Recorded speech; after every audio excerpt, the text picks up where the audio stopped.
Hello മച്ചന്മാരെ, welcome back to Mallu explainer. Cigarette വലി അഥവാ സ്മോക്കിംഗ് ഇത്രയും ഡേഞ്ചർ ആയിട്ടുള്ള ഒരു ഹാബിറ്റ് വേറെ ഉണ്ടാവുമല്ലേ? നമ്മുടെ കഥാനായകനായിട്ടുള്ള ജോൺ ഇതുപോലൊരു ചെയിൻ സ്മോക്കറാണ്. കണ്ടിന്യൂസ് ആയിട്ട് സിഗരറ്റ് വലിച്ചുകൊണ്ടേയിരിക്കും, കെട്ടുകണക്കിന് സിഗരറ്റുകൾ. അങ്ങനെയുള്ള ഈ ഒരു ജോൺ ഉണ്ടല്ലോ, അവന്റെ ഭാര്യയുടെ നിർബന്ധപ്രകാരം സ്മോക്കിംഗ് അത് നിർത്താനായിട്ട് ഒരു ബാബയുടെ അടുത്തേക്ക് ചെല്ലുകയാണ്. എന്നാൽ ഇതിനു ശേഷം ഇത്രയും സിഗരറ്റ് വലിച്ചിരുന്ന നമ്മുടെ ജോൺ ഉണ്ടല്ലോ, ഒരു സിഗരറ്റ് കാണുമ്പോൾ പേടിച്ച് വിറക്കുകയാണ്. ഇങ്ങനെയുള്ള ഒരു ചെയിൻ സ്മോക്കർ ആയിട്ടുള്ള ജോൺ ഇതുപോലെ സിഗരറ്റ് കാണുമ്പോൾ പേടിക്കണമെങ്കിൽ അവൻ എന്തുകൊണ്ടായിരിക്കും അങ്ങനെ പേടിച്ചിട്ടുണ്ടാവുക? വ്യക്തമായ കാരണങ്ങളുണ്ട്. എന്തായാലും കഥയിലേക്ക് പോയിട്ട് നമുക്ക് ആ ഒരു കാര്യം മനസ്സിലാക്കാം. അതുപോലെ തന്നെ ഇത്രയും ഡിഫറെന്റ് ആയിട്ടുള്ള വ്യത്യസ്തമായിട്ടുള്ള കൺസെപ്റ്റ് ഉള്ള ഒരു സിനിമ നിങ്ങൾ കണ്ടിട്ടുണ്ടാവില്ല. അപ്പൊ എന്തായാലും നമുക്ക് നേരെ ഈ കഥയിലേക്ക് പോവുകയല്ലേ, കഥയുടെ ഈ മായ ലോകത്തിലേക്ക്. അപ്പൊ ഇന്ന് നമ്മൾ കേൾക്കാൻ പോകുന്നത് നോ സ്മോക്കിംഗ് എന്ന മൂവിയുടെ കഥയാണ്. സിനിമയുടെ ആരംഭത്തിൽ മുഴുവനായിട്ടും മഞ്ഞ് മൂടിക്കെടുക്കുന്ന ഒരു സ്ഥലം കാണിക്കുകയാണ്. അവിടെ തന്നെ ഒരു ബാത്ത് ടബ് കാണിക്കുന്നുണ്ട്. ഇതിനടുത്തായിട്ട് ഒരു സിഗരറ്റിന്റെ പാക്കറ്റും കാണിക്കുകയാണ്. സിനിമയുടെ ആരംഭത്തിൽ തന്നെ വളരെ സ്ട്രേഞ്ച് ആയിട്ടുള്ള ഒരു കാഴ്ച അല്ലേ? എന്തായാലും അവിടെ തന്നെ ഒരു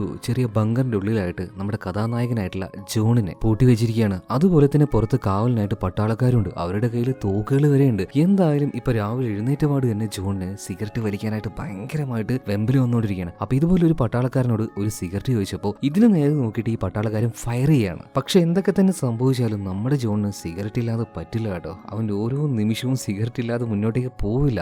ആ സമയത്താണ് കുറച്ച് അകലെയായിട്ട് ഇതുപോലൊരു ബാത്ത് ടബും അതിന്റെ അടുത്തായിട്ട് ഈ സിഗരറ്റിന്റെ പാക്കറ്റും കാണുന്നത്. അവിടെ ഉണ്ടായിരുന്ന ഒരു കസാര ഉപയോഗിച്ചിട്ട് ആ ഒരു ബങ്കറിന്റെ ചില്ല് പോലത്തെ ഒരു ഭാഗമുണ്ട്, അത് അടിച്ചു പൊളിച്ച് ഇവൻ നേരെ ആ ഒരു ബാത്ത് ടബിന്റെ അടുത്തേക്ക് ഓടുകയാണ്. ഈ ഒരു പട്ടാളക്കാർ വാൺ ചെയ്യുന്നുണ്ട്, നീ അങ്ങോട്ടേക്ക് പോയി അത് എടുക്കാൻ നോക്കിയാൽ ഫയർ ചെയ്യുന്നു എന്ന്. ഈ വാണിംഗ് ഒന്നും കണക്കാക്കാതെ ജോൺ അങ്ങോട്ടേക്ക് ഓടിക്കൊണ്ടിരിക്കുകയാണ്. ഇപ്പൊ പിന്നിൽ നിന്നും ഈ ഒരു പട്ടാളക്കാർ ഫയർ ചെയ്യാണ്. എന്നാൽ അതൊന്നും മൈൻഡ് ചെയ്യാതെ എഴഞ്ഞെഴഞ്ഞുകൊണ്ട് അതിന്റെ അടുത്തേക്ക് ചെന്ന് അത് എടുക്കാനുള്ള അവന്റെ ആ ഒരു ആക്രാന്തം കാണുമ്പോൾ നമുക്ക് തന്നെ തോന്നിപ്പോകും ഇത്രത്തോളം സിഗരറ്റിനോട് ഇവൻ അഡിക്റ്റ് ആണോ എന്ന്. അങ്ങനെ എഴഞ്ഞു വന്ന് ആ ഒരു സിഗരറ്റ് എടുക്കുകയാണ്. ഇപ്പൊ ആ ഒരു പട്ടാളക്കാർ അങ്ങോട്ടേക്ക് വന്നു, അത് നീ ചുണ്ടത്ത് വെച്ചാൽ നിന്നെ വെട്ടിവെച്ച് കൊന്നുകളെന്ന് പറയണം. എന്നാൽ അതിനുള്ള മറുപടി ഒന്നും കൊടുക്കാതെ ജോൺ ചോദിക്കുന്നത് നിങ്ങളുടെ കയ്യിൽ തീപ്പെട്ടി ഉണ്ടോ എന്നാണ്. എന്തായാലും അഡിക്ഷന്റെ അങ്ങേ അറ്റെന്ന് പറയാം. എന്തായാലും ഈ ഒരു തോന്നല് നമ്മുടെ ജോണിന് വന്നതാണ്. അവനിപ്പോ അവന്റെ വീട്ടിലെ ഒരു ബാത്ത് ടബിൽ തന്നെ അങ്ങനെ ഇരിക്കുകയാണ് കേട്ടോ. എന്താണ് ഇങ്ങനെയുള്ള സ്വപ്നങ്ങൾ എന്ന് അവനിങ്ങനെ അവനോട് തന്നെ ചോദിച്ചുകൊണ്ടിരിക്കുമ്പോൾ അവന്റെ ഭാര്യ വന്നിട്ട് വാതിൽ മുട്ടുകയാണ്. എത്ര നേരമായി ജോൺ നീ ബാത്റൂമിൽ പോയിട്ട് സിഗരറ്റ് വലിക്കുകയായിരിക്കല്ലേ? ആനിപ്പോ അതായത് അവന്റെ ഭാര്യയായിട്ടുള്ള അവള് പറയാണ് നീ ഒന്ന് പുറത്തേക്ക് വന്ന് എന്ന്. ഇതൊന്നും മൈൻഡ് ആക്കാതെ ജോൺ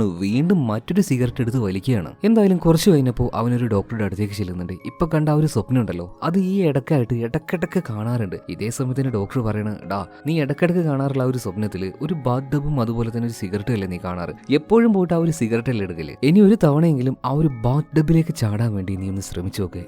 അതൊന്നും നടക്കുന്ന കാര്യമല്ല, സിഗരറ്റ് വിട്ടുകൊണ്ടുള്ള ഒരു പരിപാടിയില്ല. അതുപോലെ തന്നെ നമ്മുടെ ജോൺ വീട്ടിലേക്ക് തിരിച്ചെത്തുകയാണ്. ഭാര്യ ഒരുപാട് നാളായിട്ട് പറയാണ് ഇതൊന്ന് നിർത്തുന്ന്. എന്നാൽ നിർത്തണ്ടേ? അതുപോലെ തന്നെ നമ്മുടെ ജോൺ ഉണ്ടല്ലോ ഒരു മൾട്ടി ബില്യണർ ആയിട്ടുള്ള ബിസിനസ്സുകാരനാണ്. അത്യാവശ്യം നല്ല രീതിയിൽ തന്നെ കയ്യിൽ കാശുണ്ട്. അതിന്റെ ആ ഒരു അഹങ്കാരവും ഇല്ലാതില്ല. എന്തായാലും ജോണിന്റെ അടുത്തേക്ക് ഭാര്യ വന്നിട്ട് ഇതുപോലെ മതിയാക്കെന്ന് പറഞ്ഞപ്പോൾ ഇപ്പൊ ജോൺ പറയാണ് എന്തായാലും കൂട്ടുകാരൊക്കെ വരുന്നതല്ലേ, നീ ഒരു കാര്യം ചെയ്യ്, വേഗം ഡ്രസ്സ് മാറി നമുക്ക് അങ്ങോട്ടേക്ക് പോകാം, പാർട്ടി ഉള്ളതല്ലേ. എന്തായാലും ഇപ്പൊ ജോണിന്റെ കൂട്ടുകാരും അങ്ങോട്ടേക്ക് വരികയാണ്. മാത്രമല്ല അവർ ആ ഒരു പാർട്ടിയിൽ അങ്ങനെ സിഗരറ്റും വലിച്ചുകൊണ്ട് ഓരോ കാര്യങ്ങൾ സംസാരിച്ചുകൊണ്ടിരിക്കുമ്പോൾ ഈ കൂട്ടുകാരുടെ ഭാര്യമാര് കൂടി ഇരുന്ന് സംസാരിക്കുകയാണ്. ഇപ്പൊ ജോണിന്റെ ഭാര്യ അതായത് ആനി ബാക്കിയുള്ളവരോട് പറയാണ് അദ്ദേഹത്തിന്റെ ആ ഒരു വലി ഓരോ ദിവസവും കൂടി വരികയാണ്. എനിക്കെന്തോ വല്ലാത്ത പേടി പോലെ. ഇതേ സമയത്ത് തന്നെ ജോണും അവന്റെ കൂട്ടുകാരും സംസാരിക്കുന്നതിന്റെ ഇടയിൽ ജോൺ അവന്റെ അനിയനെ കുറിച്ച് പറയും. ജോണിനെ പോലെ തന്നെ അനിയനും നല്ല സ്മോക്കറായിരുന്നു. അതും സാധാരണ സ്മോക്കർ അല്ല, ചെയിൻ സ്മോക്കർ. അങ്ങനെ വലിച്ചൊരു പരുവായിട്ട് ഇപ്പൊ ഹോസ്പിറ്റലിൽ അഡ്മിറ്റ് ആണ്. കുറച്ചു നേരം കഴിഞ്ഞു ഇതിങ്ങനെ വലിച്ചുകൊണ്ടിരുന്നപ്പോൾ ഇവർക്ക് തന്നെ ബോറടിക്കുകയാണ്. നമുക്ക് എന്തായാലും പോയിട്ട് ഫുഡ് കഴിക്കാന്ന് പറഞ്ഞിട്ട് ഇവർ വലിയൊരു ഹോട്ടലിൽ പോയിട്ട് ഫുഡ് കഴിക്കാൻ ഫുഡൊക്കെ ഓർഡർ ചെയ്തിട്ടുണ്ട്. എന്നാൽ നമ്മുടെ ജോണിന് ഒന്ന് വലിക്കാതെ ഒരു ഇരിപ്പ് കിട്ടുന്നില്ല. അതുകൊണ്ട് തന്നെ ഒന്ന് പുറത്തേക്ക് പോകണം, കാരണം ഹോട്ടലിന്റെ ഉള്ളിൽ നോ സ്മോക്കിംഗ് ആണ്. അങ്ങനെ പുറത്തേക്ക് പോയിട്ട് ഒന്നങ്ങനെ വലിക്കുന്ന സമയത്താണ് അവന്റെ ഉറ്റ ചങ്ങാതിയായിട്ടുള്ള അബ്ബാസിനെ കാണുന്നത്. കുറെ ദിവസമായിട്ട് അവനെ കണ്ടിട്ടില്ലായിരുന്നു. അതുകൊണ്ട് തന്നെ ജോൺ വേഗം അബ്ബാസിന്റെ അടുത്തേക്ക് എത്തുകയാണ്. നീ എവിടെയായിരുന്നടാ? ഇത്രയും ദിവസം എവിടെ പോയിരുന്നു? അല്ല എന്താ നിന്റെ ചെവിയിൽ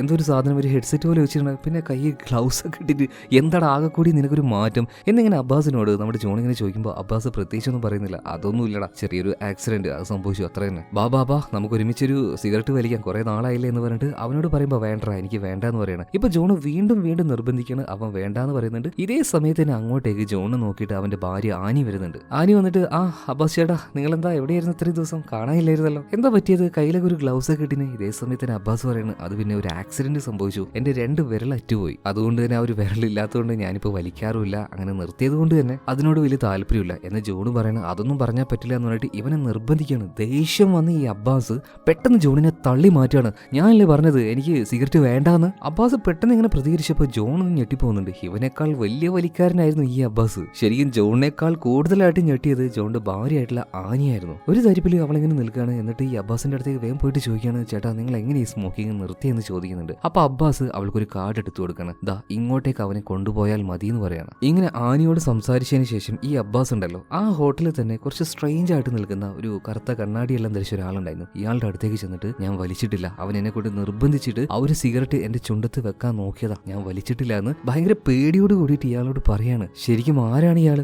ഇവിടെ സീൻ കട്ടായി വീണ്ടും നമ്മുടെ ജോണിനെ കാണിക്കുകയാണ്. അവനും അവന്റെ ഭാര്യയും തമ്മിലുള്ള ആ ഒരു പ്രൈവറ്റ് സ്പേസിൽ വരെ അവന് സിഗരറ്റ് അത്യാവശ്യമാണ് കേട്ടോ. ഇപ്പൊ ജോണിനോട് അധികം ഒന്നും ആനി സംസാരിക്കുന്നില്ല. ഇപ്പൊ പിറ്റേ ദിവസം രാവിലെ ജോൺ ഇപ്പോൾ അവന്റെ ഡ്രോയറിൽ നിന്നും കുറെ സിഗരറ്റിന്റെ പാക്കറ്റ് ഒക്കെ എടുത്ത് പോകാൻ നിൽക്കുമ്പോൾ അതിൽ നിന്നും ഒരു വിസിറ്റിംഗ് കാർഡ് കിട്ടുകയാണ്. ഇതെന്താണെന്നൊക്കെ ചോദിക്കുമ്പോൾ ആനി പറയാണ്, അത് അബ്ബാസ് ചേട്ടൻ തന്നെയാണ്, മൂപ്പര് സിഗരറ്റ് നിർത്തിയത് അവിടെ പോയിട്ടാണ്, നിങ്ങളും പറ്റിയെങ്കിൽ അവിടെ നിന്ന് പോയി നോക്കുമെന്ന് പറയാണ്. ഇതേ സമയത്തിന് ജോൺ പറയാണ്, ഈ സിഗരറ്റ് വലിക്കുന്നവർ എപ്പോഴും പറയാനുള്ള ഒരു കാര്യമാണ്, ഞാനായിട്ട് തുടങ്ങിയ ഒരു ശീലമാണ് ഈ സ്മോക്കിങ്. അത് ഞാൻ വേണമെന്ന് വിചാരിച്ചാൽ അത് ഇപ്പൊ തന്നെ നിർത്താനും പറ്റും, പറ്റും. അവർ മനസ്സുകൊണ്ട് വിചാരിച്ചാലും അവരുടെ ശരീരം അതിന് സമ്മതിക്കില്ല. സിഗരറ്റ് നന്നായിട്ട് വലിക്കുന്ന ആൾക്കാരുണ്ടെങ്കിൽ ഈ കാര്യം നിങ്ങൾ ഓർത്തു കേട്ടോ, ഒരിക്കലും നടക്കാൻ പോകുന്നില്ല. എന്തായാലും ജോൺ പോയി. പിന്നെയും ഈ ആനി അധികം സംസാരിക്കുന്നില്ല. അപ്പൊ ജോൺ ചോദിക്കാണ്, അല്ല നിനക്ക് എന്താ വേണ്ടത്, കാര്യം പറ. അവള് പറഞ്ഞു, നിങ്ങൾ സ്മോക്കിംഗ് നിർത്തണം, അതുപോലെ തന്നെ നിങ്ങൾ അങ്ങോട്ടേക്ക് പോകണമെന്ന് പറയണം, അല്ലെങ്കിൽ എനിക്ക് ഡൈവോഴ്സ് വേണമെന്ന് പറയണം. ഇപ്പൊ ജോൺ ദേഷ്യം വന്നിട്ട് എന്നാ പിന്നെ എന്തെങ്കിലും കാട്ടിക്കൂടെന്ന് പറഞ്ഞിട്ട് ആ ഒരു സിഗരറ്റിന്റെ പാക്കറ്റ് കൊടുത്ത് അവൻ അവിടുന്ന് പോവാണ്. കുറച്ച് കഴിഞ്ഞപ്പോൾ ആനി കുറെ നേരം ആലോചിച്ചു, എന്തിനാണ് ഇങ്ങനെ ഒരു ലൈഫ്, വേണ്ട ഡൈവോഴ്സ് തന്നെ. അവൾ മനസ്സിൽ ആ ഒരു കാര്യം തീരുമാനിച്ചു. ഇവിടെ സീൻ കട്ടായി അടുത്ത സീനിൽ നമ്മുടെ ജോണിന്റെ ബ്രദർ ഉണ്ടല്ലോ, അവനെ ആശുപത്രിയിൽ കാണിക്കുകയാണ്. വലിച്ച് അവന്റെ അനിയൻ ഒരു പരുവായിട്ടുണ്ട് കേട്ടോ, ഒരുമാതിരി മരിക്കാനായ അവസ്ഥയിലായിട്ടുണ്ട് ഇപ്പോൾ. മാത്രമല്ല നമ്മുടെ ജോണിന്റെ സുഹൃത്തായിട്ടുള്ള ഒരു ഡോക്ടർ തന്നെയാണ് ട്രീറ്റ്മെന്റും കാര്യങ്ങളും നടത്തുന്നത്. ഇപ്പോൾ ലങ്സിന്റെ എക്സ്റേയും കാര്യങ്ങളൊക്കെ നോക്കുന്ന സമയത്ത് അനിയന്റെ ലങ്സിന്റെ ഒരു ഭാഗം തന്നെ ഇല്ലാതായിട്ടുണ്ട്. അപ്പൊ ഈ കാര്യങ്ങൾ ഡോക്ടറോട് സംസാരിച്ചുകൊണ്ട് ആ ഒരു കോറിഡോറിലൂടെ പോകുന്ന സമയത്ത് തന്നെ ജോൺ വലിക്കാനായിട്ട് ഒരു സിഗരറ്റ് എടുക്കുകയാണ്. ഇപ്പൊ കൂട്ടുകാരൻ പറയാണ്, ഡാ ഇത് ആശുപത്രിയാണ്, ഇവിടെ വെച്ച് വലിക്കല്ലേ. ഇപ്പൊ ജോൺ ചോദിക്കണം, ഓ ആരെ ഈ പറയുന്നത്? അതായത് ജോണിന്റെ ഈ കൂട്ടുകാരൻ ഡോക്ടർ നന്നായിട്ട് വലിയുള്ള ആളായിരുന്നു. അതുപോലെ തന്നെ ഇയാളുടെ ചെവിയിലും ഒരു ഹെഡ്സെറ്റ് പോലെ ഒന്ന് കാണുന്നുണ്ട്. ഇതെന്താ ഇതെന്ന് ജോണിന് മനസ്സിലാവുന്നില്ല. അതുപോലെ തന്നെ ഈ ഒരു ഡോക്ടർ പറയണം, കേട്ടാ ഞാനൊരു സ്ഥലം പറഞ്ഞുതരാം, ഒരു ബാബയാണ് ഈ അടുത്തായിട്ട് നഗരത്തിലേക്ക് വന്നതാണ്, അയാളുടെ ആ ഒരു റീഹാബിറ്റേഷൻ സെന്ററിലേക്ക് പോകണമെങ്കിൽ നിനക്ക് ഈ ഒരു സ്മോക്കിംഗ് നിർത്താൻ പറ്റും എന്ന് പറഞ്ഞിട്ട് അവിടത്തേക്കുള്ള ആ ഒരു വിസിറ്റിംഗ് കാർഡ് എടുത്ത് കാണിച്ചു കൊടുക്കുന്നുണ്ട്. ഇതേ സമയത്തിന് ജോൺ അവന്റെ ഭാര്യ കൊടുത്ത ആ ഒരു കാർഡ് ഇവിടെ വെച്ചിട്ട് പറയാണ്, നീ എന്താടാ അവരുടെ ആ ഒരു പ്രൊമോഷൻ ചെയ്യാണോ, വെറുതെ എന്തിനാ ഇതിനൊക്കെ നിൽക്കുന്നത്? ഇപ്പൊ ഈ ഒരു ഡോക്ടർ പറയണത്, എടോ അതൊന്നുമല്ല, നിനക്ക് അവിടെ പോകാനുള്ള സകലമായ ചെലവ് ഞാൻ തന്നെ നോക്കിക്കോളാന്ന് പറയണേ. ഇപ്പൊ ജോൺ പറയണേ, ഏയ് അതൊന്നും വേണ്ട. എന്തായാലും പിന്നീട് ആശുപത്രിയിൽ നിന്നും താഴേക്ക് പോകുന്ന സമയത്ത് ലിഫ്റ്റിൽ നിന്നും അവൻ വലിച്ചുകൊണ്ടിരിക്കുമ്പോൾ ഒരു അമ്മൂമ്മ പറയുന്നുണ്ട്, മോനെ കണ്ടിട്ട് നല്ല എഡ്യൂക്കേറ്റഡ് ആണെന്ന് തോന്നുന്നു, ഇങ്ങനെയൊക്കെ വലിക്കാൻ പാടുണ്ടോ പബ്ലിക് പ്ലേസിൽ നിന്ന്. പെട്ടെന്ന് തന്നെ ലിഫ്റ്റ് സ്റ്റോപ്പ് ആക്കുകയാണ്. അതിന്റെ ആ ഒരു ഡോർ തുറക്കുന്നുണ്ട്. എന്നിട്ട് ജോൺ പുറത്തേക്ക് പോകും എന്ന് നമ്മൾ കരുതും. എന്നാൽ ജോൺ പറയാണ്, നിങ്ങൾ പുറത്തേക്ക് പോയിക്കോ, എനിക്ക് വലിയ നിർത്താൻ പറ്റില്ല. എന്തായാലും അഹങ്കാരം തലക്ക് പിടിച്ച് നടക്കുകയാണ്. ഇതിനുശേഷം വീട്ടിലെത്തിയ സമയത്താണ് ഭാര്യ ഇതുപോലെ വീട് വിട്ടു പോയി ആ കാര്യം ജോൺ മനസ്സിലാക്കുന്നത്. പെട്ടെന്ന് തന്നെ ഭാര്യയെ വിളിക്കുന്നുണ്ട്. ഇപ്പൊ അവളോട് കാര്യം എന്താണെന്ന് ചോദിക്കണം. ആനി പറയണ, എനിക്ക് പറ്റില്ല. ജോൺ പറയണ, എനിക്ക് നീ ഇല്ലാതെ പറ്റില്ല, അതുകൊണ്ട് തന്നെ ആയിക്കോട്ടെ നീ പറഞ്ഞതുപോലെ ആ ഒരു സ്മോക്കിംഗ് റീഹാബിറ്റേഷൻ സെന്ററിലേക്ക് ഞാൻ പോയിക്കോളാൻ സമ്മതിക്കുകയാണ്. എന്നാൽ ഭാര്യ വെറുതെ ഒന്ന് തൃപ്തിപ്പെടുത്താൻ വേണ്ടി മാത്രമാണ് ജോൺ ഈ ഒരു കാര്യം ചെയ്യുന്നത് കേട്ടോ. അതുപോലെ തന്നെ ജോൺ ഇപ്പൊ നേരെ അവന്റെ കൂട്ടുകാരനായിട്ടുള്ള അബ്ബാസിനെ വിളിക്കുകയാണ്. ഡാ അവിടെ ഒരു അപ്പോയിന്റ്മെന്റ് റെഡിയാക്കിത്താന്ന് പറയണം.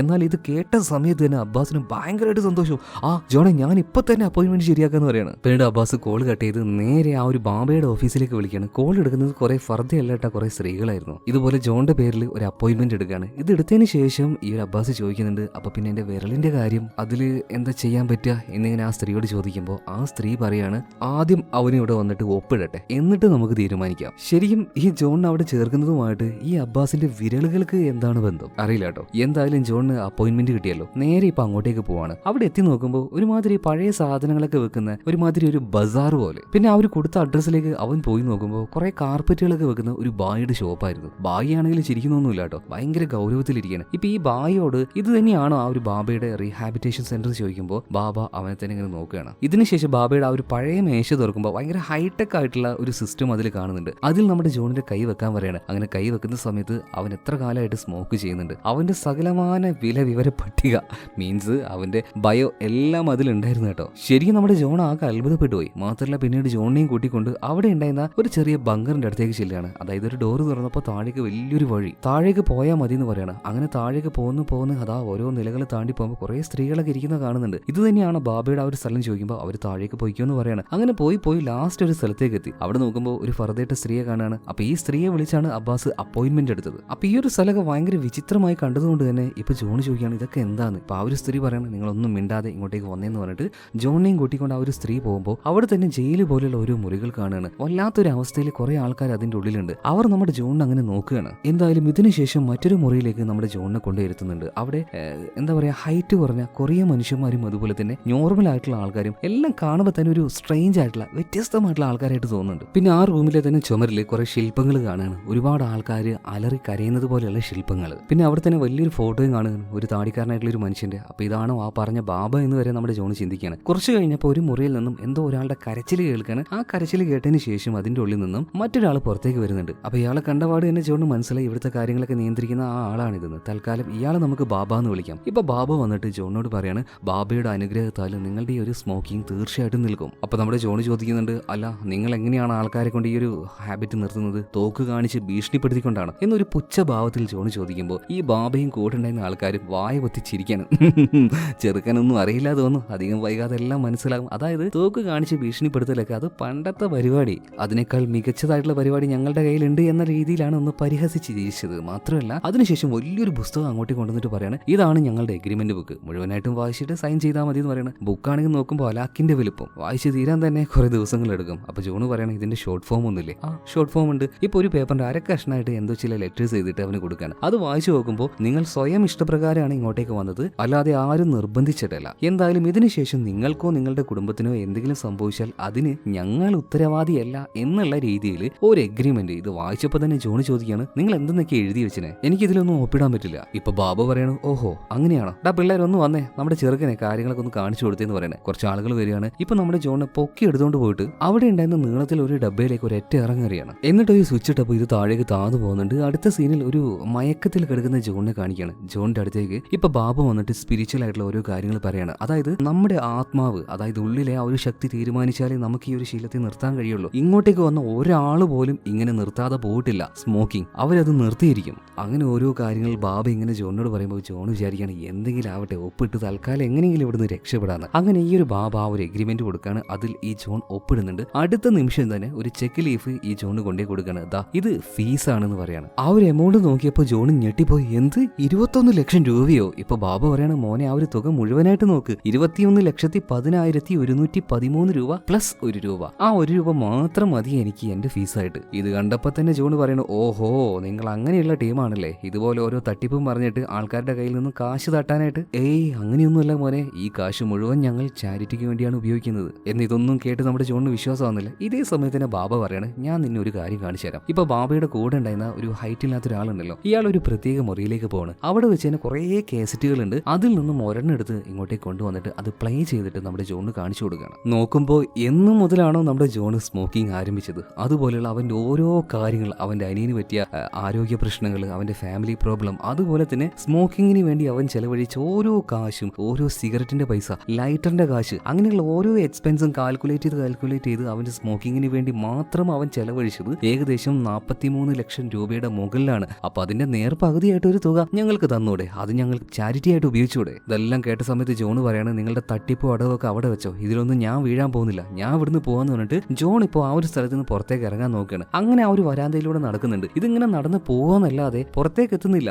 അവൻ പോയ സ്ഥലത്തേക്ക് തന്നെ വീണ്ടും തിരിച്ചെത്തുകയാണ്. ഒരു മെയ്സിൽ, ഒരു കുടുക്കിൽ പെട്ടതുപോലെ. അവസാനം ആ ഒരു ബാബയുടെ അടുത്തേക്ക് എത്തിയ സമയത്ത് ഇയാളുടെ ആൾക്കാർ ഗണ്ണ് ചൂണ്ടിട്ട് പറയാണ്, കാശ് തരാതെ നിനക്ക് ഇവിടുന്ന് പോകാൻ പറ്റില്ല. ഇപ്പൊ ജോണിന് മനസ്സിലായി ഇതൊരു ട്രാപ്പാണ്, എന്തെങ്കിലും ആയിക്കൂടെന്ന് പറഞ്ഞിട്ട് ജോൺ ഇപ്പോൾ അതിൽ സൈൻ ചെയ്ത് കൊടുക്കണം. ആ ഒരു കാശ് അവർ കൊണ്ടുപോയിക്കോട്ടെ എന്ന് കരുതിയിട്ട് അങ്ങനെ ഒപ്പിട്ട് കൊടുത്ത് ഒന്ന് പുറത്തു പോയിട്ട് ഒരു സിഗരറ്റ് വലിക്കാം എന്നുള്ള ധാരണയിലാണ് നമ്മുടെ ജോൺ ഇപ്പോൾ ഉള്ളത്. എന്നാൽ സൈൻ ചെയ്ത് കൊടുത്ത ഉടനെ തന്നെ ബാബയുടെ ആൾക്കാർ അവൻ അവിടെ പിടിച്ചിരുത്തി വായിൽ ഒരു പ്ലാസ്റ്റർ ഒട്ടിച്ചിട്ട്, ഇനി ഞങ്ങളുടെ റൂൾസും കാര്യങ്ങളൊക്കെ നീ ഒന്ന് കാണണം, ഇനി എങ്ങാനും നീ സിഗരറ്റ് വലിക്കുകയാണെങ്കിൽ അതിനുശേഷം ഉണ്ടാകാൻ പോകുന്ന ഓരോ കാര്യങ്ങളായിട്ട് ഞങ്ങൾ കാണിച്ചു തരാം. ഇപ്പോൾ ഒരു റൂം കാണിച്ചു കൊടുക്കുകയാണ്. ആ റൂമിന്റെ ഉള്ളിലായിട്ട് വയസ്സായിട്ടുള്ള ഒരു സ്ത്രീയെ കാണുന്നുണ്ട്. ആ റൂമിൽ നിറയെ പുകയാണ്, അവർക്ക് മര്യാദക്ക് ശ്വസിക്കാൻ കഴിയുന്നില്ല. ആ പുക ശ്വസിച്ചുകൊണ്ട് അവർ ഭയങ്കരമായിട്ട് ബുദ്ധിമുട്ടാണ്. ഇപ്പൊ ബാബ പറയാണ്, അത് ആരാണെന്ന് അറിയോ? നിന്റെ കൂട്ടുകാരൻ ആ ഒരു ഡോക്ടർ ഉണ്ടല്ലോ, അയാളുടെ അമ്മയാണ്. ഇയാൾ ഇതുപോലെ ഇങ്ങോട്ടേക്ക് വന്നിട്ട് ഒരു എഗ്രിമെന്റ് ഉണ്ടാക്കി. ഇതിനുശേഷം ഇയാൾ പുറത്തു പോയിട്ട് ആദ്യമായിട്ട് ഒരു സിഗരറ്റ് വലിച്ചു. അപ്പൊ തന്നെ അവന്റെ അമ്മയെ ഞങ്ങൾ തൂക്കി ഈ റൂമിൽ പൂട്ടിയിട്ടു, നിറയെ പുക അടിച്ചു കൊടുത്തു. അതായത് ഇത് വലിക്കുന്ന നിങ്ങൾക്ക് നിങ്ങളെക്കുറിച്ച് യാതൊരു ബോധവും കഥ ഉണ്ടാവില്ല, എന്നാൽ നിങ്ങൾക്ക് വേണ്ടപ്പെട്ടവരെ കുറിച്ച് നിങ്ങൾക്കൊരു പേടിയും ഭയൊക്കെ ഉണ്ടാവില്ലേ? അതുപോലെ അവൻ ചെയ്ത തെറ്റിനുള്ള പണിഷ്മെന്റ് ആയിട്ട് ഞാൻ അവന് ഇത് കൊടുത്തു. ഇനിയിപ്പോ രണ്ടാമതും ഒരുത്തൻ വലിക്കാൻ വേണ്ടി പോയാൽ നിന്റെ കൂട്ടുകാരൻ അബ്ബാസിന്റെ 2 വിരല്, അതിനെന്താ സംഭവിച്ചതെന്ന് അറിയാലോ? രണ്ടും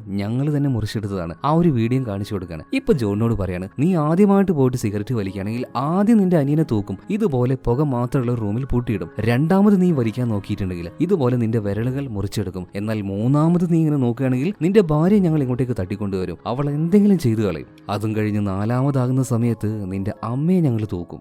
അതിനുശേഷവും നീ സിഗരറ്റ് വലിക്കാൻ നോക്കിയാൽ നിന്റെ ശരീരത്തിൽ നിന്നും നിന്റെ സോളിനെ, ആത്മാവിനെ ഞങ്ങൾ വേർപെടുത്തിയെടുക്കും. അതായത് കൊന്നുകളയെന്ന് പറയണം. ഇതെല്ലാം കണ്ടപ്പോൾ ജോണ് പറയണം, നിങ്ങൾക്കൊക്കെ പ്രാന്താണ്, നിങ്ങൾ ഇവിടെ ചികിത്സയെല്ലാം നടത്തുന്നത്, ഇതൊക്കെ മാഡ്നെസ് ആണ്, നിർത്ത്, ഇതെല്ലാം നിർത്ത്, എന്നെ വിട് എന്ന് പറഞ്ഞിട്ട് അവൻ ഭയങ്കരമായിട്ട് വയലന്റ് ആകുമ്പോൾ ഒരു തടിമാടം വന്നിട്ട് ജോണിന്റെ മുഖത്ത് നോക്കി ഒരേറ്റ ഇടി കൊടുക്കണം. ആ ഇടിയിൽ അവന്റെ ബോധം പോയി. പിന്നെ കണ്ണ് തുറന്നു നോക്കുമ്പോൾ അവൻ ആദ്യമായിട്ട് വന്ന ആ ഒരു ബസാർ ഉണ്ടല്ലോ, അവിടെ തന്നെ അവൻ കണ്ണ് തുറന്ന് എഴുന്നേൽക്കാണ്. മാത്രമല്ല ആ ഒരു ബായും അവിടെ ഉണ്ടായിരുന്നു. ഇപ്പൊ ആ ഒരു ബായി അവന്റെ അടുത്തേക്ക് വന്നിട്ട് പറയാണ്, സാറേ നിങ്ങൾ ഓർഡർ ചെയ്ത ആ ഒരു കാർപ്പറ്റ് കിട്ടിയിട്ടുണ്ട്, അത് വണ്ടിയുടെ മുകളിൽ ഞാൻ കെട്ടിവെച്ചിട്ടുണ്ട്. ഇതും പറഞ്ഞൊരു ബില്ല് കൊടുക്കുകയാണ്. അതായത് നോർമലായിട്ട് ജോൺ ഇങ്ങോട്ടേക്ക് ഒരു പർച്ചേസിന് വന്നതുപോലെ, ഒരു തെളിവോ കാര്യങ്ങളോ ഇല്ല ഇവൻ താഴേക്ക് പോയതിന്റെ. ഒരു മാങ്ങാത്തൊലിയും മനസ്സിലാവാതെ ജോൺ ഇപ്പൊ ആ ഒരു ബില്ല് മേടിച്ചുകൊണ്ട് നേരെ കാറിൽ പോയിട്ട് ഇങ്ങനെ ഡ്രൈവ് ചെയ്ത് പോവാണ്. ആദ്യം തന്നെ അബ്ബാസിനെ വിളിക്കാണ്. എന്നാൽ അബ്ബാസ് ഫോൺ എടുക്കുന്നില്ല. ഇതേ സമയത്ത് തന്നെ അബ്ബാസിനെ കാണിക്കുന്നുണ്ട്. അവനൊരു ഡെലിവറി വന്നിട്ടുണ്ട്. ആ ഡെലിവറി ബോക്സ് തന്നെ വളരെ പ്രത്യേകത ഉള്ളതായിരുന്നു. അത് തുറന്നു നോക്കുമ്പോൾ അതിന്റെ ഉള്ളിൽ അവന്റെ ജീർണിച്ചു പോയ ആ ഒരു കൈവിരൽ കാണിക്കുകയാണ്. അതിന്റെ കൂടെ തന്നെ ഒരു മോതിരം ഉണ്ടായിരുന്നു. അതിപ്പോ പതിയെ അവന്റെ ആ ഒരു അറ്റുപോയ ഭാഗത്ത് വെക്കുന്നുണ്ട്. പെട്ടെന്ന് തന്നെ എന്തൊക്കെയോ ചില മെക്കാനിസത്തിലൂടെ അത് അവിടെ ജോയിൻ ആവുന്നുണ്ട്. തന്റെ വിരലുകൾ തിരിച്ചു കിട്ടി. ആ സന്തോഷത്തിൽ അബ്ബാസ് അതിലേക്ക് അങ്ങനെ നോക്കി നിൽക്കുകയാണ്. ഇതേ സമയത്ത് തന്നെ നമ്മുടെ ജോൺ ആണെങ്കിൽ ഈ അബ്ബാസിനെ വിളിച്ചിട്ട് കിട്ടാത്തത് കൊണ്ട് ഡോക്ടറെ വിളിക്കുകയാണ്. ഡോക്ടർ ഇപ്പൊ ഫോൺ എടുത്തു. ഡാ എന്ത് സലാഡത്, എന്ത് പ്രാന്തൻ സലാഡത് എന്നൊക്കെ ചോദിക്കുമ്പോൾ ഡോക്ടർ പറയാണ്, നീ അവിടെ പോയോ? ആര് റെഫർ ചെയ്തിട്ടാ നീ അങ്ങോട്ടേക്ക് പോയത്? ഞാൻ നിന്നോട് പറഞ്ഞതല്ലേ ഞാൻ നിന്നെ റെഫർ ചെയ്യാന്ന്. സത്യം പറഞ്ഞാൽ ജോണിന് ഇപ്പൊ ഒന്നും മനസ്സിലാവുന്നില്ല. ഇവരൊക്കെ എന്തിനാണ് ഇത്രയും ഇൻട്രസ്റ്റ് അങ്ങോട്ടേക്ക് കൊണ്ടേ ചേർക്കാനായിട്ട് കാണിക്കുന്നത്? അതായത് നമ്മുടെ അബ്ബാസിന് കിട്ടിയതുപോലെ എന്തെങ്കിലും ഒരു പ്ലസ് ഈ ഒരു ഡോക്ടറിന് കിട്ടുമായിരിക്കും. സോ നിലവിൽ ഒരു കാര്യം നമ്മുടെ ജോണിന് മനസ്സിലാവുന്നില്ല. അവൻ വണ്ടി ഓടിച്ച് മുന്നോട്ടേക്ക് തന്നെ ഇതേ സമയത്തിന് വീണ്ടും വലിക്കാനായിട്ടുള്ള ആ ഒരു ടെൻഡൻസി അവന്റെ ഉള്ളിലേക്ക് വരുന്നുണ്ട്. വണ്ടിയിൽ നിന്ന് ഇപ്പോൾ വലിച്ചാൽ ആര് കാണാനാ എന്ന് കരുതിയിട്ട് അവൻ ആ ഒരു സിഗരറ്റിന്റെ പാക്കറ്റ് കയ്യിലെടുത്തേ ഉള്ളൂ. തൊട്ട് മുന്നിൽ ഒരു കാറിൽ പോകുന്ന പെൺകുട്ടി ബേക്കിൽ ഇരുന്നുകൊണ്ട് വേണ്ട എന്ന് കൈകൊണ്ട് കാണിക്കുകയാണ്. ഇത് വെറും ഒരു കോയിൻസിഡൻസ് ആണോ എന്ന് അവന് മനസ്സിലാവുന്നില്ല. എന്തായാലും അവനൊന്നും നോക്കിയില്ല. ലൈറ്റർ അങ്ങ് ഓണാക്കുകയാണ് സിഗരറ്റ് കത്തിക്കാനായിട്ട്. ആ സമയത്ത് തന്നെ ഒരു അൾട്രാസോണിക് സൗണ്ട് അങ്ങോട്ട് ഉണ്ടാവുകയാണ്. ആ സൗണ്ട് കാരണം ആ കാറിന്റെ ചില്ലും ചുറ്റുവട്ടത്തുണ്ടായിരുന്ന ചില്ലും കാര്യങ്ങളൊക്കെ പൊട്ടി അവിടെ ഒരു ആക്സിഡന്റ് സംഭവിക്കുകയാണ്. ജോണി എന്താ സംഭവിച്ചെന്ന് അറിയാതെ തരിച്ചങ്ങനെ ഇരിക്കുന്നുണ്ട്. വേഗം തന്നെ പിന്നീട് അവൻ ആശുപത്രിയിലേക്ക് കൊണ്ടുപോകണം. ഇപ്പൊ അവൻ കൊണ്ടുവന്ന ആ ഒരു കാർപ്പറ്റും കാര്യങ്ങളൊക്കെ അവന്റെ ഓഫീസിലേക്ക് തന്നെ ഒരു ടാക്സി ഡ്രൈവർ വന്ന് ഡെലിവറി ചെയ്യുന്നുണ്ട്. ഒരു കണ്ണാടി എല്ലാം വെച്ച് കാണുമ്പോൾ തന്നെ സ്ട്രേഞ്ച് ആയിട്ട് തോന്നുന്നുണ്ട്. അതുപോലെ തന്നെ ജോൺ ഇപ്പോൾ ഓഫീസിലേക്ക് വന്നിട്ട് അത് മേടിച്ചു വെക്കാൻ പറയുന്നത്. അപ്പോൾ ഓഫീസിലുണ്ടായിരുന്ന ഒരു സെക്യൂരിറ്റിയും ഇതുപോലെ തന്നെ കണ്ണാടി വെച്ചിട്ട്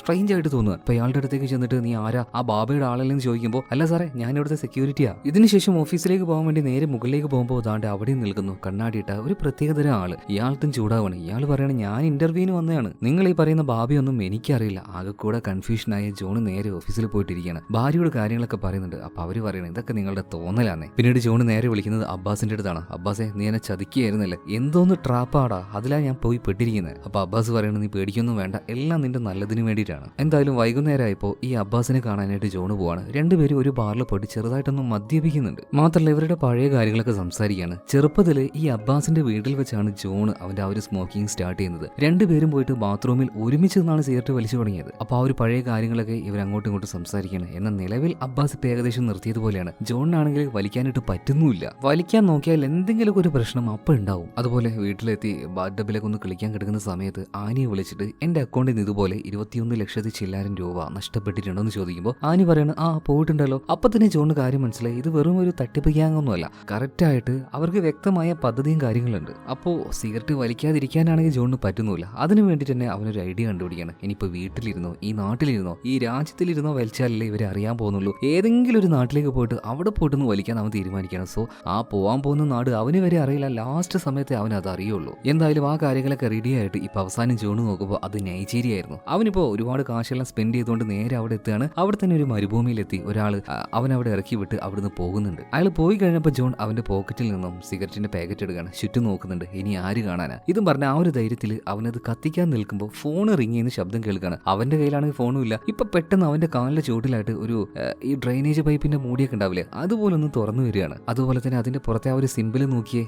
എന്തായാലും അത് തുറന്നുകൊണ്ട് ഒരു ആഫ്രിക്കക്കാരൻ പുറത്തേക്ക് വന്നിട്ട് നമ്മുടെ ജോണിന് ആ ഫോൺ കൊടുക്കുകയാണ്. ഫോണിലൂടെ ആരോ ഒരാൾ സംസാരിക്കുന്നുണ്ട്. പേടിച്ചു പോയ ജോണ് വേഗം തന്നെ ഇന്ത്യയിലേക്ക് തന്നെ തിരിച്ചു വരുന്നുണ്ട്. എന്നിട്ട് കാർപ്പറ്റ് എല്ലാം വെക്കുന്ന ആ ഒരു ബായിയുടെ കടയിലേക്ക് ചെല്ലുകയാണ്. ഇതുപോലെ താഴേക്ക് പോകണമെന്ന് പറയുന്നത്. ബായ് ഒരു വല്ലാത്ത രീതിയിൽ നമ്മുടെ ജോണിനെ നോക്കിയിട്ട് താഴേക്ക് പോകാനുള്ള പെർമിഷൻ കൊടുക്കുകയാണ്. ഇപ്പൊ നേരെ ജോണ് താഴേക്ക് പോയപ്പോൾ ആ ഒരു ബാബ ഉണ്ടല്ലോ, ഇയാൾ എന്തൊക്കെയോ ചില പൂജകൾ ചെയ്തുകൊണ്ടിരിക്കുകയായിരുന്നു. ആരെയോ ഒരാളുടെ വിരൽ മുറിച്ചെടുത്തിട്ടുണ്ട്. അത് പഴയതുപോലെ ആക്കാനായിട്ട് അതിലെന്തൊക്കെയോ ചില പൂജകൾ മന്ത്രങ്ങൾ ചെയ്തുകൊണ്ടിരിക്കുമ്പോൾ ഇപ്പൊ അങ്ങോട്ടേക്ക് നമ്മുടെ ജോൺ എത്തിയിട്ട് ബാബയുടെ കാല് പിടിച്ച് കരയുന്നത് പോലെ കരയിട്ട് അവന്റെ അനിയനെ വെറുതെ വിടണമെന്ന് പറയണം. അതായത് ഇവനങ്ങ് ആഫ്രിക്കയിൽ പോയിട്ട് നൈജീരിയയിൽ പോയിട്ട് വലിച്ചിട്ടും അത് ഈ ബാബയുടെ ആൾക്കാർ അറിഞ്ഞു. അതുകൊണ്ട് തന്നെ ഫസ്റ്റ് അറ്റംപ്റ്റ് അവൻ വലിച്ചാൽ ചെയ്യുന്ന പണിഷ്മെന്റ് എന്താണ്? അവന്റെ അനിയനെ ഇങ്ങോട്ടേക്ക് തൂക്കിക്കൊണ്ടിരും. അതുപോലെ തന്നെ ആ ഒരു പുക റൂമിലിട്ട് പുകയെ അടിച്ചടിച്ചടിച്ച് അവനെ കൊല്ലുന്നു. അങ്ങനെ ഇപ്പൊ ജോൺ കരഞ്ഞു പറയാണ് ഞാൻ ഇനി ഇത് റിപ്പീറ്റ് ചെയ്യില്ല എന്ന്. ആയിക്കോട്ടെ മോനെ ഒരു ചെക്ക് കൊണ്ടുവന്ന് ഇപ്പൊ ബാബു പറയാണ്. നോക്കുമ്പോൾ 21 ലക്ഷത്തിന്റെ ഒരു ചെക്ക്. ഇതിൽ ഒപ്പിട്ടാല് കുഴപ്പമില്ല, നിന്റെ അനിയനെ വെറുതെ വിടാന്ന് പറയണം. ഇതൊക്കെ ഒരു ന്യായമാണോ എന്ന് ബാബയെ നോക്കിയിട്ട് ജോൺ പറയാണ്. എന്തായാലും അവൻ അതിൽ ഒപ്പിട്ട് കൊടുക്കുന്നുണ്ട്. അടുത്ത നിമിഷം തന്നെ ഇവിടുന്ന്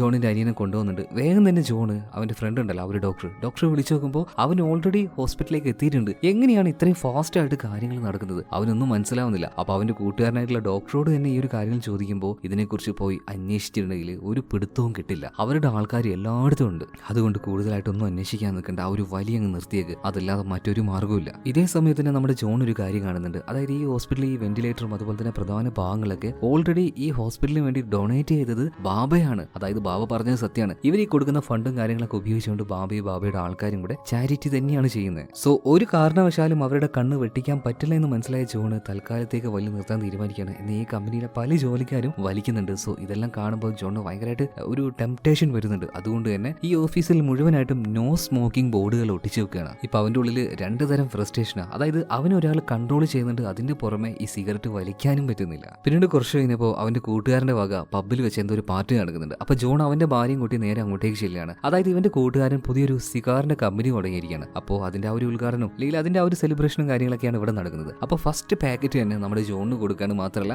ആദ്യത്തെ സിഗരറ്റ് ഇവനാണ് വലിക്കേണ്ടതെന്ന് പറയുന്നുണ്ട്. അങ്ങനെ വലിക്കാൻ വേണ്ടി ജോണിന് കൊടുക്കുമ്പോൾ ഞാൻ വലിക്കില്ല, പയ്യെ തട്ടി മാറ്റുകയാണ്. ഇപ്പൊ ജോണിന്റെ കൂട്ടുകാർ പറയുന്നത് അല്ലാതെ നിനക്ക് എന്താ പറ്റിയത്, നീ തമാശ കളിക്കണം, ഇവനൊന്ന് പിടിച്ചു വെച്ചേ, ഇവനെ കൊണ്ട് നമുക്ക് വലിപ്പിക്കാന്ന് പറഞ്ഞിട്ട് ബലമായിട്ട് തന്നെ ജോണിന്റെ കൂട്ടുകാരെ ഇത് ചെയ്യിപ്പിക്കുന്നുണ്ട്. എന്ന അവസാന നിമിഷം ജോൺ ആ ഒരു സിഗാർ ഒറ്റ തുപ്പലാണ്. ഇതേ സമയത്ത് തന്നെ ഇവന്റെ കയ്യിലുണ്ടായിരുന്ന ആ ഒരു ഫോൺ റിംഗ് ആവുന്നുണ്ട്. ജോണാകെ വിറച്ചു പോയി. കാരണം ഇതുപോലെ സിഗരറ്റ് ചുണ്ടത്ത് വെച്ചാൽ മതി അടുത്ത പണിഷ്മെന്റ് കിട്ടും, എന്തെങ്കിലും സംഭവിച്ചിട്ടിടണം എന്ന് കരുതിയിട്ട് ആ ഫോൺ എടുത്തു നോക്കുമ്പോൾ അത് ബാബയായിരുന്നില്ല, പോലീസുകാരായിരുന്നു. അതായത് നമ്മുടെ ജോണിന്റെ വീട്ടിൽ ആര് വന്ന് വലിയ പ്രശ്നവും കാര്യങ്ങളൊക്കെ ഉണ്ടാക്കിയിട്ടുണ്ട്. അതുപോലെ തന്നെ ബ്ലഡും കാണുന്നുണ്ട്. നിങ്ങളെ ഭാര്യയെ കാണാനില്ല. ഇതേ സമയത്ത് തന്നെ ജോണ് പറയണത് അതെനിക്കറിയില്ല സാറേ, പക്ഷെ ഭാര്യ എന്റെ കൂടെ ഉണ്ടെന്ന് പറയണേ.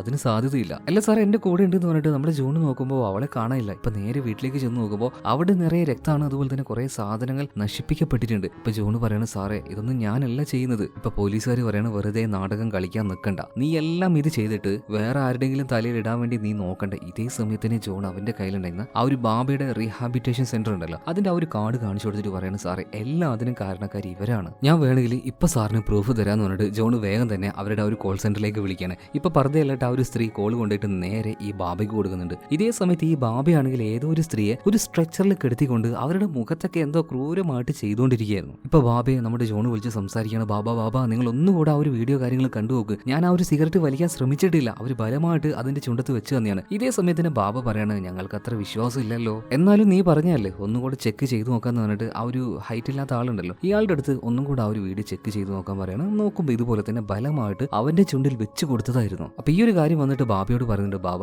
ചെറുതായിട്ടൊരു മിസ്റ്റേക്ക് പറ്റിപ്പോയി. ഇതേ സമയത്ത് തന്നെ നമ്മുടെ ബാബയുണ്ടല്ലോ നമ്മുടെ ജോണിനോട് ക്ഷമ ചോദിക്കുകയാണ്. ജോണെ ക്ഷമിക്കണം കേട്ടോ, നമുക്ക് വ്യക്തമായിട്ട് അതൊന്നും നോക്കാൻ പറ്റിയില്ല, എന്തായാലും അടുത്ത പ്രാവശ്യം നമുക്ക് നേരാക്കാം. ഇതേ സമയത്ത് തന്നെ ജോൺ ചോദിക്കുന്നുണ്ട്, ബാബ അതൊക്കെ അവിടെ നിൽക്കട്ടെ, എന്റെ ഭാര്യ എവിടെ ചോദിക്കുമ്പോൾ ബാബ പറയാണ് എടാ ഒരു ഇച്ചിരി വൈകിപ്പോയി, നീ ഒരിത്തിരി നേരം മുന്നേ വിളിക്കുകയാണെങ്കിൽ അവളുടെ ജീവൻ രക്ഷപ്പെടുത്തായിരുന്നു. ഇപ്പൊ നമ്മുടെ ജോൺ ആണെങ്കിൽ ആകെ വിറച്ചു പോയിട്ടുണ്ട്. ഇപ്പോ ഈ ജോൺ പോലീസുകാരോട് പറയുന്നു സാറേ ഇതാ ഇയാൾ പറയുന്നൊന്ന് കേട്ടു നോക്കുന്നു പറഞ്ഞിട്ട് ആ ഫോൺ പോലീസുകാരുടെ കയ്യിൽ കൊടുത്തപ്പോൾ കോൾ ഓട്ടോമാറ്റിക് ആയിട്ട് കട്ടായി പോവാണ്. ഇപ്പൊ എന്താ ചെയ്യേണ്ടതെന്ന് ജോണിന് തിരിയുന്നില്ല. അതുകൊണ്ട് തന്നെ കൂട്ടുകാരനായിട്ടുള്ള അബ്ബാസിനെ വിളിക്കണം. അബ്ബാസെ നിനക്കും ഇതുപോലെയുള്ള എക്സ്പീരിയൻസ് ഉണ്ടായിട്ടില്ലേ, അപ്പൊ ഈ ഒരു കാര്യം നീ പോലീസിനോട് പറഞ്ഞു പറഞ്ഞിട്ട് അബ്ബാസ് സംസാരിക്കുമ്പോൾ പോലീസിന് ആ ഫോൺ കൊടുക്കണം. എന്നാ അബ്ബാസ് പറയുന്നത് ഏത് ബാബ, എവിടുത്തെ ബാബ, അവനൊരു കാര്യം അറിയില്ല. ഇപ്പൊ ജോൺ നേരെ പോലീസുകാരെയും കൂട്ടിയിട്ട് അബ്ബാസിന്റെ അടുത്തേക്ക് പോകുന്നുണ്ട്. അബ്ബാസെ നീ മറയ്ക്കാൻ നോക്കണ്ട, നുണ പറയണ്ട, നിന്റെ കയ്യിൽ ആ ഒരു വിരലുകൾ അതിനെന്താ സംഭവിച്ചെന്ന് പറഞ്ഞിട്ട് ബലമായിട്ട് തന്നെ അവന്റെ കയ്യിലെ ഗ്ലൗസ് ഊരി നോക്കുമ്പോൾ ആ വിരലുകൾ അത് പഴയതുപോലെ തന്നെ ആയിട്ടുണ്ട്. ഇപ്പൊ പോലീസുകാരുടെ മുന്നിലും ജോൺ ആകെ കള്ളനാവാണ്. കാരണം ഇങ്ങോട്ടേക്ക് വരുമ്പോൾ അബ്ബാസിന്റെ 2 വിരലും മുറിക്കപ്പെട്ടിട്ടുണ്ട്, അത് അവിടെ ഇല്ല എന്നൊക്കെ പറഞ്ഞിട്ടുണ്ടായിരുന്നു. ഇപ്പൊ അബ്ബാസിന്റെ വിരലിന് ഒരു കുഴപ്പമില്ല. അപ്പൊ അവിടെ വെച്ച് വല്ലാതെ ബഹളം ഉണ്ടാക്കുന്ന ജോണിനെ പതിയെ പിടിച്ചു മാറ്റി കൊണ്ടുപോയിട്ട് ഇപ്പൊ അബ്ബാസ് പറയാണ് അവരുടെ ഒരു രഹസ്യം പുറത്തേക്ക് വരാതിരിക്കുന്നതാണ് നമ്മുടെ ലൈഫിന് നല്ലത്, കാരണം അവർ നമ്മളെ നരകം കാണിക്കും. പിന്നെ ഈ അബ്ബാസ് തന്നെ പറയാണ് സാറേ ഈ ജോൺ പറയുന്ന ബാബയുമായിട്ട് എനിക്ക് യാതൊരു ബന്ധവുമില്ല, അവൻ ആരാണെന്ന് പോലും എനിക്കറിയില്ല. നൈസായിട്ട് തന്നെ ഈ അബ്ബാസ് ആ ഒരു കാര്യത്തിൽ നിന്നും കൈ ഒഴിയാണ്. ഇതിനുശേഷം ജോൺ വെറുതെ ഇരിക്കുന്നുണ്ടോ, ഇല്ല, നേരെ ആ ഒരു കാർപ്പറ്റ് ഷോപ്പ് നടത്തുന്ന ആ ഒരു ബായ് ഉണ്ടല്ലോ ഇയാളുടെ കടയിലേക്ക് പോകണം. എന്നിട്ട് ആ കടയുടെ ഒരു ഭാഗത്തു കൂടിയാണല്ലോ താഴേക്ക് പോകുന്നത്. സാറേ ഇവിടെയാണ് ആ ഒരു റീഹാബിറ്റേഷൻ സെന്ററിലേക്ക് പോകാനുള്ള താഴോട്ടുള്ള വഴി എന്ന് പറഞ്ഞിട്ട് ആ സ്ഥലം ചൂണ്ടിക്കാണിച്ചു കൊടുക്കുമ്പോൾ അവിടെ ഒരു തേങ്ങയില്ല, അവിടെ ഒരു വഴിയില്ല. പിന്നീട് ഒരു ചുറ്റിക എടുത്തൊരു പ്രാന്തനെ പോലെ അതിന്റെ ആ ഒരു നിലം അടിച്ചു കുളിക്കുന്ന സമയത്ത് പോലീസുകാർക്ക് ദേഷ്യം വരികയാണ്. ഒരൊറ്റ അടി കൊടുക്കാൻ കേട്ടോ നേരെ സ്റ്റേഷനിലേക്ക് കൊണ്ടുവന്നിട്ട്. എന്നാൽ ഈ ഇനി ഒരു കാര്യം പറഞ്ഞിട്ട് ഒരു കാര്യമില്ലാന്ന് ജോണിന് മനസ്സിലായി. അതുകൊണ്ട് തന്നെ ജോൺ പറയുന്നത് സാറേ എനിക്കൊരു ഫോൺ അതുപോലെ തന്നെ ഒരു സിഗരറ്റ് വേണമെന്ന് പറയണം. പിന്നെ ഞാൻ ഈ ഒരു സിഗരറ്റ് വലിച്ചു തുടങ്ങുമ്പോൾ നിങ്ങൾ എൻ്റെ അനിയനെ കുറിച്ച് ഒന്ന് അന്വേഷിക്കുക, അവൻ എന്തെങ്കിലും ഒന്ന് പറ്റിയിട്ടുണ്ടാവും. അങ്ങനെ ജോൺ ആ ഒരു സിഗരറ്റ് കത്തിക്കാൻ ആ ഒരു സിഗരറ്റ് പതിയെ വലിക്കാൻ തുടങ്ങി. ഇതേ സമയത്തിന് ആശുപത്രിയിൽ ഉണ്ടായിരുന്ന അവന്റെ അനിയൻ ആരോ റിമോട്ട് വെച്ച് അവനെ കൺട്രോൾ ചെയ്യുന്നത് പോലെ പുറത്തേക്ക് ഇറങ്ങി ഓടുകയാണ്. എന്നിട്ട് ബിൽഡിങ്ങിന്റെ മുകളിൽ നിന്ന് താഴേക്ക് എടുത്ത് ചാടി. അവൻ മരിച്ചില്ല കേട്ടോ, അവൻ വീണ്ടും എഴുന്നേറ്റ് പോണ് ഒരു വണ്ടിയുടെ മുന്നിലേക്ക് ചാടുന്നുണ്ട്. എന്നിട്ടും മരിക്കുന്നില്ല. ഇപ്പൊ ഒരു പോസ്റ്റിന്റെ മുകളിലേക്ക് വലിഞ്ഞു കയറിയിട്ട് കമ്പിയിൽ കയറി പിടിക്കുന്നുണ്ട്. എന്നിട്ടും മരണപ്പെടുന്നില്ല. കാരണം നമ്മുടെ ജോൺ ആ ഒരു സിഗരറ്റ് പൂർണ്ണമായിട്ടും വലിച്ചു തീരണം, എന്നാലേ അവന്റെ അനിയൻ മരണപ്പെടുകയുള്ളൂ. അവസാനം അവൻ മരണപ്പെടാൻ പോകുന്നത് വളരെ നിസാരമായ ഒരു കാര്യത്തിലൂടെയായിരിക്കും. ഈ ബാബയുടെ ആള്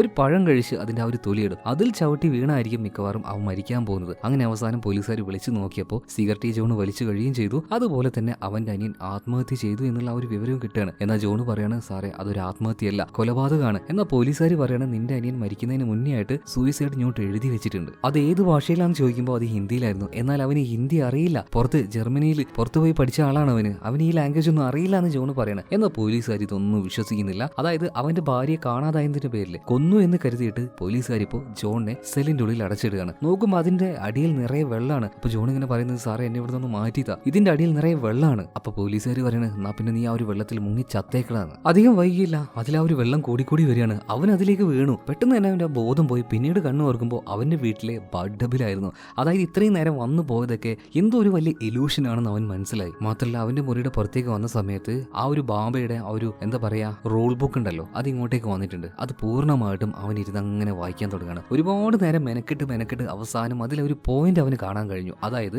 ഈ വർഷം കഴിയാൻ നേരത്ത്, അതായത് ന്യൂ ഇയർ ആ ഒരു ദിവസത്തിന്റെ തലേന്ന് രാത്രി കറക്റ്റ് 11:59 മുതൽ 12 മണി വരെയുള്ള ആ ഒരു മിനിറ്റ് സമയം അത് സീറോ ടൈമിംഗ് ടൈമാണ്. ആ ഒരു സമയത്ത് വേണമെങ്കിൽ സിഗരറ്റ് വലിക്കാം എന്നുള്ള ആ ഒരു ലൂപ്പ് ഹോൾ ഇവരുടെ ആ ഒരു നിയമ ബുക്കിലുണ്ടായിരുന്നു. അപ്പൊ അത് ഉപയോഗിച്ചുകൊണ്ട് കുറച്ച് സിഗരറ്റ് എടുത്തുകൊണ്ട് നേരെ നമ്മുടെ ജൂണ് ന്യൂ ഇയർ എല്ലാം സെലിബ്രേറ്റ് ചെയ്യാനായിട്ട് ഒരുപാട് ആൾക്കാർ പോകുന്നൊരു സ്ഥലമുണ്ട്. നേരെ അങ്ങോട്ടേക്ക് ചെല്ലാണ്. കറക്റ്റ് ഒരു 11:59 ആയപ്പോൾ സിഗരറ്റ് എടുത്ത് അത് കത്തിക്കാൻ നിൽക്കുമ്പോൾ അവനങ്ങ് ഞെട്ടിപ്പോയി. നോക്കുമ്പോൾ എന്താ അവിടെ കൂടിയിരിക്കുന്ന ഒരുപാട് ആൾക്കാർ ഈ ഒരു സമയത്ത് വലിച്ചുകൊണ്ടിരിക്കുകയാണ്. ആകെ ആ കൺഫ്യൂഷനായി പോയ ജോൺ നേരെ സ്റ്റേജിലേക്ക് കയറിയിട്ട് നോക്കുമ്പോൾ എന്താ ഒരുപാട് ആൾക്കാർ ഇതുപോലെ ആ ഒരു സമയം നോക്കി തന്നെ വലിക്കുകയാണ്. ഇവരുടെ ഇടയിൽ ആ ഒരു ബാബ ഉണ്ടായിരുന്നു. അതായത് ആ ഒരു നിയമം എന്ന് പറഞ്ഞാൽ അത് വെറും ഒരു ട്രാപ്പാണ്. ഇവർക്ക് സ്മോക്കിംഗ് നിർത്തണം എന്ന് അവരുടെ ഉള്ളിൽ ആ ഒരു ഇന്നർ സോളിന് ആഗ്രഹം ഉണ്ടെങ്കിൽ അവരൊരിക്കലും ഇത് ചെയ്യില്ല. അപ്പോൾ അവരുള്ളിൽ ആഗ്രഹിക്കുന്നുണ്ടോ, സ്മോക്കിങ്ങിനായിട്ട് ഇനിയും ആഗ്രഹിക്കുന്നുണ്ടോ എന്നറിയാൻ വേണ്ടി ബാബയുടെ ഒരു അവസാനഘട്ട ടെസ്റ്റ് കൂടിയാണിത്. അതിൽ ഒരുപാട് പേര് ഫെയിലായി പോകുന്നുണ്ട്. അതുപോലെ തന്നെ ഈ ബാബയെ എല്ലാവരും കണ്ട സമയത്ത് എല്ലാവരും അങ്ങോട്ടും ഇങ്ങോട്ടും ചെതറി ഓടുകയാണ്.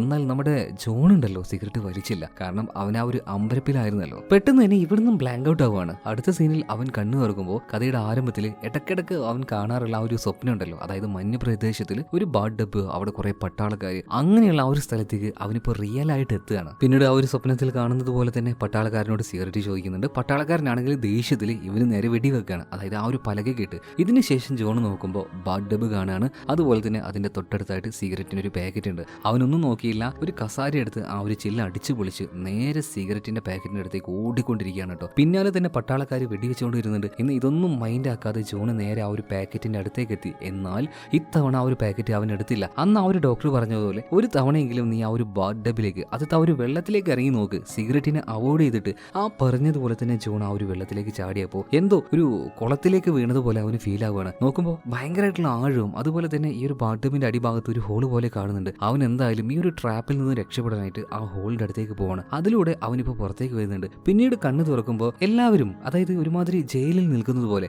അവനെ പോലെ തന്നെ വസ്ത്രം ധരിച്ച, മുഷിഞ്ഞ വസ്ത്രം ധരിച്ച ഒരുപാട് പേര് അവിടെ ഉണ്ടായിരുന്നു. ഒരു ബാത്ത് ഡബിലൂടെയാണ് ജോൺ ഇങ്ങോട്ടേക്ക് വന്നതെങ്കിൽ അവനെ പോലെ തന്നെ ഇങ്ങോട്ടേക്ക് വന്ന, അതായത് പല വസ്തുക്കളിലൂടെയും ഇങ്ങോട്ടേക്ക് വന്ന പല ആൾക്കാരായിരുന്നത്. ഇവർക്കൊക്കെ ഒരു പ്രത്യേകതയുണ്ട്. കാരണം അത് ഞാൻ പറയുന്നില്ല, അത് മുന്നോട്ടേക്ക് പോകുമ്പോൾ നിങ്ങൾ മനസ്സിലാക്കിയാൽ മതി. അപ്പോൾ ഈ ജോൺ നോക്കുന്ന സമയത്ത് ഒരു സ്ക്രീനിൽ ഭയങ്കര കോട്ടും സ്യൂട്ടൊക്കെ ധരിച്ചുകൊണ്ട് ഭയങ്കര വെൽ ഡ്രസ്ഡ് ആയി നിൽക്കുന്ന ജോണിന്റെ തന്നെ രൂപത്തെ അവൻ നേരിട്ട് കാണുകയാണ് ഇപ്പോൾ. അതായത് ഇവന്റെ ഒറിജിനൽ ശരീരത്തിൽ നിന്നും ഇവന്റെ ആത്മാവിനെ സെപ്പറേറ്റ് ചെയ്ത് മറ്റൊരു സ്ഥലത്തേക്ക് വെച്ചിരിക്കുകയാണ്. സോ അവന്റെ ശരീരത്തെയാണ് അവനിപ്പോൾ നേരിട്ട് കാണുന്നത്. എന്നാൽ ആത്മാവില്ലാത്ത അവന്റെ ശരീരമാണെങ്കിൽ യാതൊരു വികാരവും ഇല്ലാത്തൊരു റോബോട്ടിനെ പോലെയാണ് ഇപ്പോൾ. ഇനിയിപ്പോൾ അവന്റെ ശരീരത്തിനോട് അവന് സംസാരിക്കണമെങ്കിൽ ഇവിടെ നിന്നും ₹1 കോയിൻ ഇട്ടുകൊണ്ട് വിളിക്കണം അങ്ങോട്ടേക്ക്. എന്നാൽ ആ ബാബ അന്നൊരു തുക പറഞ്ഞിരുന്നല്ലോ, 21,10,113 രൂപ പ്ലസ് ₹1.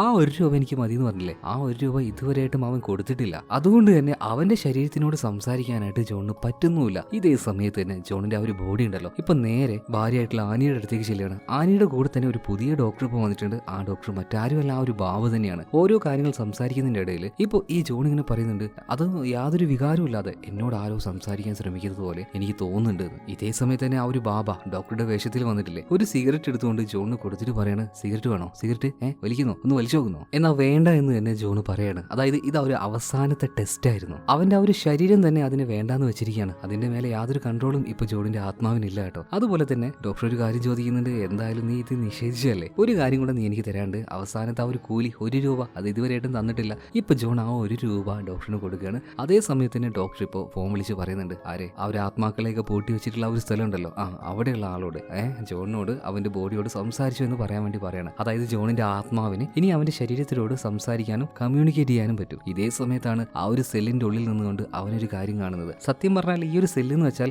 ആത്മാക്കൾ പൂട്ടിയിടുന്ന സെല്ലാണ് കേട്ടോ. അപ്പൊ ജോണിന്റെ ആത്മാവ് പുറത്തേക്ക് നോക്കുമ്പോൾ ഇതുപോലെ കോട്ടും സ്യൂട്ടൊക്കെ ധരിച്ചുകൊണ്ട് പുതിയൊരാൾ ഇങ്ങോട്ടേക്ക് വീണ്ടും വന്നിരിക്കുകയാണ്. മാത്രമല്ല അവിടെ ഇപ്പോൾ ഒരുപാട് ആത്മാക്കള് അവരങ്ങനെ കുളിക്കാൻ വേണ്ടിയിട്ട് ഒരു ബഡ്ഡപ്പിന്റെ അടുത്തേക്ക് പോയിക്കൊണ്ടിരിക്കുകയാണ് കേട്ടോ. അവരുടെ കൂടെ തന്നെ ജോണും ചെല്ലാണ്. അങ്ങനെ അവരുടെ കൂടെ ജോണൊന്ന് കുളിക്കുന്നുണ്ട്. ആ ഒരു കുളിയും കഴിഞ്ഞ് കണ്ണു തുറന്ന് നോക്കുമ്പോൾ അവൻ അവിടെ അല്ലായിരുന്നു. അവന്റെ ബെഡ്റൂമിലായിരുന്നു. തൊട്ടടുത്ത് തന്നെ അവന്റെ ഭാര്യയായിട്ടുള്ള ആനിയുണ്ട്. ആനിക്ക് ഇപ്പൊ നിലവിൽ ഒന്നും സംഭവിച്ചിട്ടില്ല. അവൻ ഈ കണ്ട കാര്യങ്ങൾ മുഴുവൻ അവന്റെ മൈൻഡിലായിരുന്നു എന്ന് പറഞ്ഞാൽ മാജിക്കലി അവനെ ഒരു നരകം കാണിക്കുകയായിരുന്നു ആ ഒരു ബാബയും ബാബയുടെ ആൾക്കാരും ബാബയുടെ ആ ഒരു ശക്തിയും. എന്നാൽ ഇപ്പോഴും അവന്റെ ഉള്ളിൽ ഒരു സിഗരറ്റ് കാണുമ്പോൾ ഒരു പേടി തോന്നുന്നുണ്ട്, ഒരു ഭയം തോന്നുകയാണ്. ഇപ്പൊ മുഖം ഒന്ന് കഴുകാനായിട്ട് നേരെ വാഷ് ബേസിന്റെ അടുത്തേക്ക് ചെല്ലുന്നുണ്ട്. ആ സമയത്താണ് ജോൺ അവന്റെ കൈകളിലേക്ക് നോക്കുന്നത്. നോക്കുമ്പോൾ സിഗരറ്റ് വലിക്കാൻ ഉപയോഗിക്കുന്ന 2 വിരലുകൾ ഉണ്ടല്ലോ, ആ 2 വിരലും ഇപ്പൊ നിലവിൽ അതില്ല, അത് കട്ട് ചെയ്തെടുത്തിരിക്കുകയാണ്. അതായത് മാജിക്കലി പല ഭയത്തെയും നമ്മുടെ ജോണിന് ആ ഒരു ബാബ കാണിച്ചു കൊടുത്തെങ്കിലും റിയാലിറ്റിയിൽ ആ ബാബ പറഞ്ഞതുപോലെ തന്നെ അവന്റെ 2 വിരലുകൾ അത് പണിഷ്മെന്റിന്റെ ഭാഗമായിട്ട് കട്ട് ചെയ്തെടുത്തിട്ടുണ്ട്. ഇനി ആ ഒരു വിരൽ അവന് കിട്ടണമെങ്കിൽ എന്ത് ചെയ്യണം, ബാബയുടെ അടുത്തേക്ക് ഇതുപോലെ സിഗരറ്റിന് അഡിക്റ്റ് ആയിട്ടുള്ള ഒരാളെങ്കിലും എത്തിച്ചു കൊടുക്കണം. അതായത് ഇനി ബാബയ്ക്ക് വേണ്ടി അവൻ ഒരാളെ എത്തിച്ചു കൊടുത്താലേ അവൻ അതുകൊണ്ട് കാര്യം ഉണ്ടാവില്ല. സോ അവന്റെ ഒരുപാട് കൂട്ടുകാരെ വിളിക്കുന്നുണ്ട്, ഇതുപോലെ ഭയങ്കര സ്മോക്കേഴ്സ് ആയിട്ടുള്ള അവരോടൊക്കെ പറഞ്ഞിട്ട് ഏതോ ഒരാളെ ആ ഒരു ബാബയുടെ അടുത്തെത്തിക്കുന്നുണ്ട്. അതുപോലെ തന്നെ ജോണ് അവന്റെ ആ ഒരു വിരലുകൾ തിരിച്ചു കിട്ടുകയാണ്. ഇത് കാണിച്ചുകൊണ്ട് സിനിമ ഇവിടെ തീരുന്നുണ്ട്. ഇത്രയും വ്യത്യസ്തമായിട്ടുള്ള ഒരു സ്റ്റോറി നിങ്ങൾ ഈ ഒരു ചാനലിലോ അല്ലെങ്കിൽ വേറെ ഏതെങ്കിലും ചാനൽ വെച്ച് കേട്ടിട്ടുണ്ടോ? ഉണ്ടായിട്ടുണ്ടാവില്ല. എന്തായാലും നിങ്ങളുടെ കൂട്ടത്തിൽ നന്നായിട്ട് സിഗരറ്റ് വലിക്കുന്ന ഏതെങ്കിലും ഒരു കൂട്ടുകാരുണ്ടെങ്കിൽ തീർച്ചയായിട്ടും ഈ ഒരു വീഡിയോ അവന് നിങ്ങളൊന്ന് അയച്ചു കൊടുക്കുക. എന്തായിരിക്കും അവന്റെ ആ ഒരു റിയാക്ഷൻ എന്ന് നമുക്കൊന്ന് അറിയാലോ. എന്തായാലും കഥ നിങ്ങൾക്ക് ഇഷ്ടമായ വീഡിയോ ഒന്ന് ലൈക്ക് ചെയ്യുക, നമ്മുടെ ഈ ഒരു ചാനൽ ഒന്ന് സബ്സ്ക്രൈബ് ചെയ്യുക. അപ്പോൾ ഇതിനേക്കാൾ നല്ലൊരു കഥയുമായിട്ട് നമുക്ക് അടുത്ത വീഡിയോയിൽ വീണ്ടും കാണാം. Okay, by.